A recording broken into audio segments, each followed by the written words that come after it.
भारत के साथ सीमा पर जारी तनाव के बीच चीन के लिए ये खबर दुखदाई हो सकती है।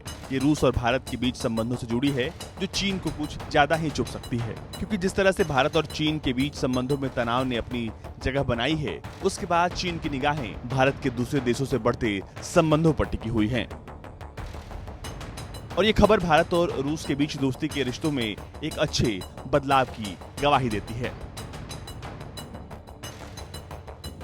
दरअसल ये पहली बार होने जा रहा है जब भारत की तीनों सेनाओं की एक टुकड़ी 24 जून को रूस की राजधानी मॉस्को में रेड स्क्वायर पर मार्च करती नजर आएगी, जो शायद चीन बर्दाश्त न कर पाए, लेकिन ये कोई पहली बार नहीं हो रहा है।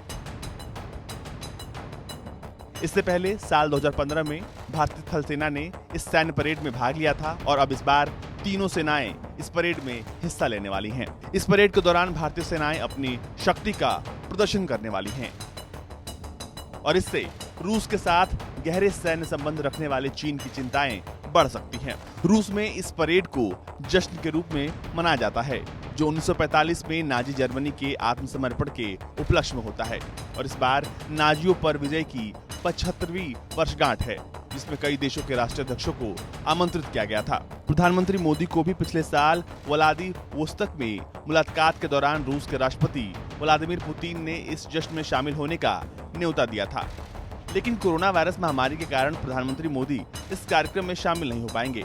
लेकिन भारत की तीनों सेनाएं इसमें अपने ताकत का प्रदर्शन करेंगी।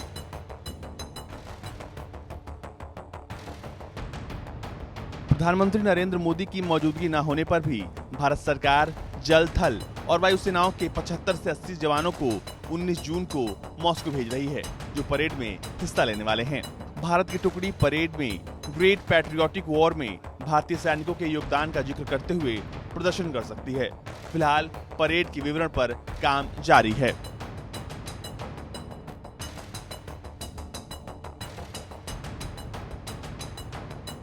गौरतलब है कि चीन के साथ रूस के गहरे राजनीतिक संबंध हैं, लेकिन भारत और रूस एक दूसरे को अहम सहयोगी के तौर पर देखते हैं और वहीं रूस के साथ रक्षा सहयोग को लगातार उन्नत करने की प्रतिबद्धता के अलावा रूस से सैन्य उपकरण विकसित करने को लेकर समझौते भी हुए हैं, जो चीन के लिए काफी तकलीफ भरा है।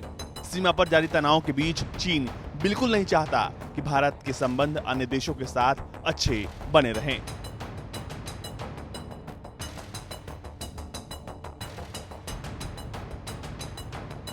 ब्यूरो रिपोर्ट, भारत तक।